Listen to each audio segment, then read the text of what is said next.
Hello everyone, and welcome back to another episode of Why the Hell Do We Care? Today is the first time we have recruited someone from the bad guy's side who wasn't mind-controlled or blackmailed into it. So first we will talk about Jiang Wei and then get into Team Daji.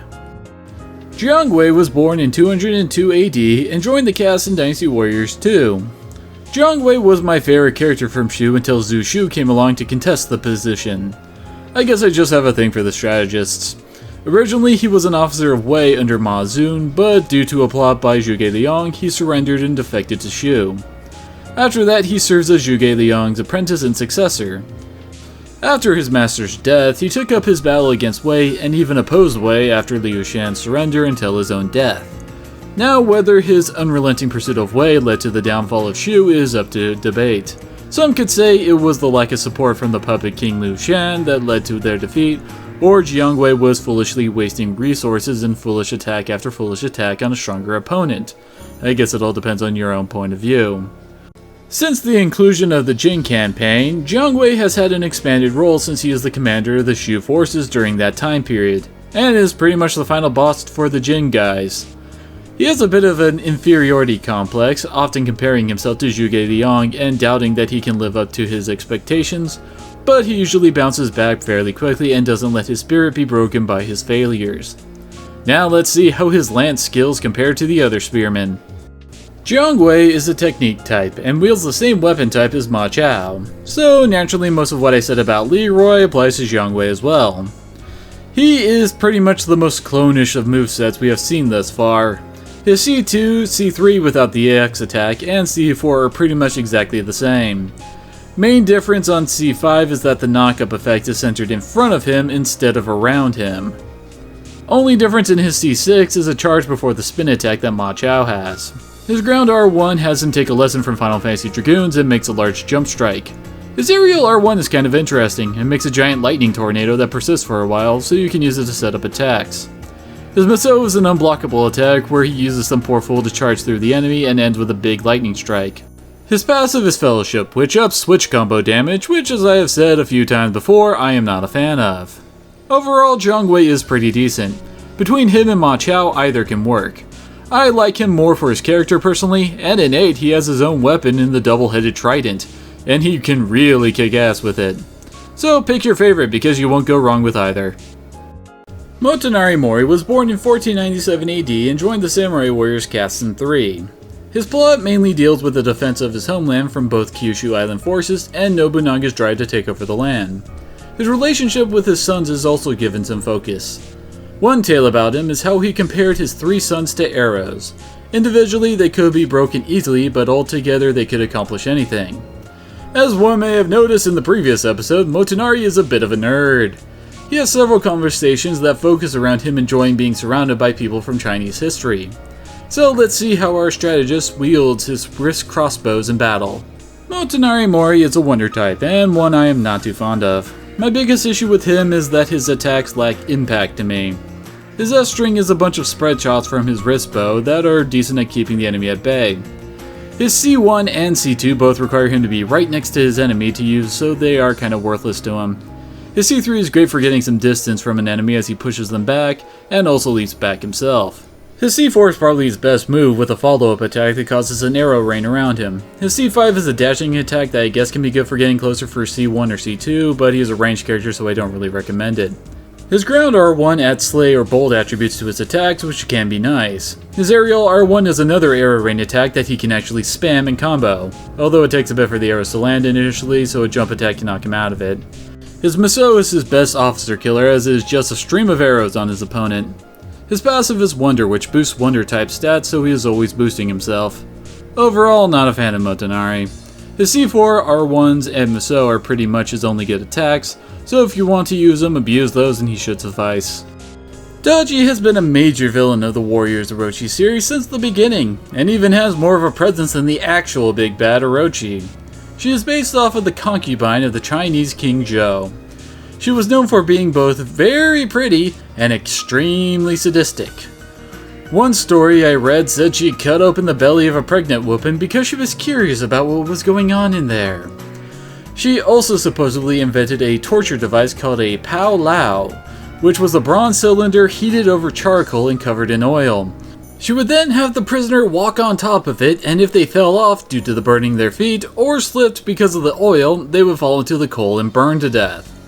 There are folk tales about her being possessed by a nine-tailed fox, and her cruelties were really because of the fox and not the person. This is referenced by her being called a vixen, and the fact that if you look at her character model's feet, they are actually paws. Also, the back of her outfit splits off like tails as well. Now let's see how she plays with her balls on the battlefield. Daji is a speed type and uses ballet motions to control her orbs, and that is part of her problem. It is very hard to visually identify when to hit triangle to get the attack you want, since several of her attacks look the friggin' same. Her C3 is a nice attack for hitting groups as she spins her orbital around her. Her C4 is similar to C3, however she is moving forward during it so she can hit a lot more enemies. C5 is alright, another AoE knock-up attack all around her. Her C6 is her big laser attack, and probably the easiest to do since there is a big pause as she slams her balls in the ground. Her ground R1 is a multi-hit combo, and her aerial is a nice beam spam combo followed by a tornado upon her landing.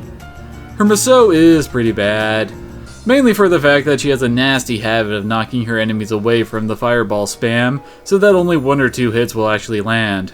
Her passive is Acclaim, which boosts experience gains for all members, which is nice for getting some characters up to speed.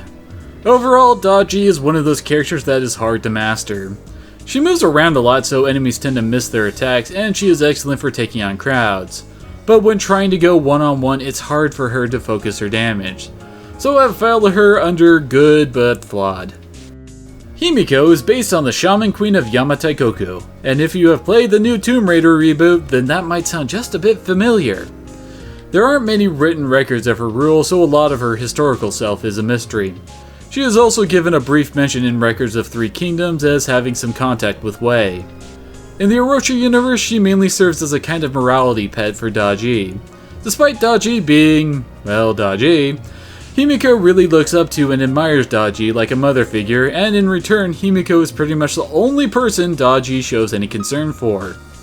In Warriors Orochi 2, she seems to have divine powers, and at the end of the game, she uses her powers to revive Orochi for the big final battle. Now let's see how she uses J-pop dance moves and floating clay statues to kick copious amounts of ass. Himiko is a technique type who uses J-pop dance moves for her attack motions and can best be described as the bullet hell character. All of her S-string attacks involve her clay statue shooting out waves of bullets that hit in a wide pattern. Her charge attacks pretty much follow suit as well. C1 fires massive bullets in waves, C2 has her launch her opponents with lasers and then follows up with even more widespread bullet shots. Her C3 fires large beams instead, but does some decent damage when it hits. C4 starts with a wide area attack and then more focused one in front of her.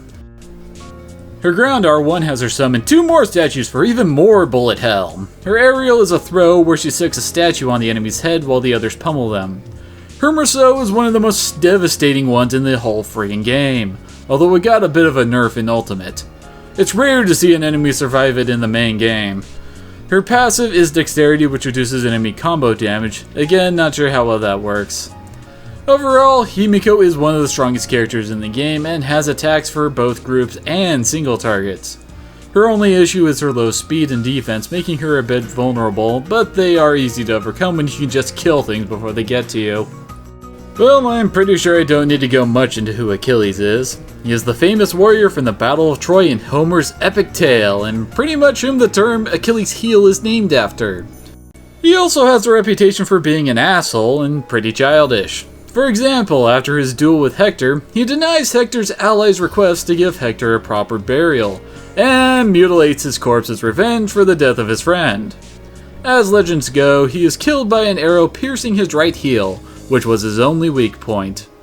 He joins the roster from the game Warriors Legend of Troy, which I don't own so I can't really say much about it. So let's move on to how well the legend fights.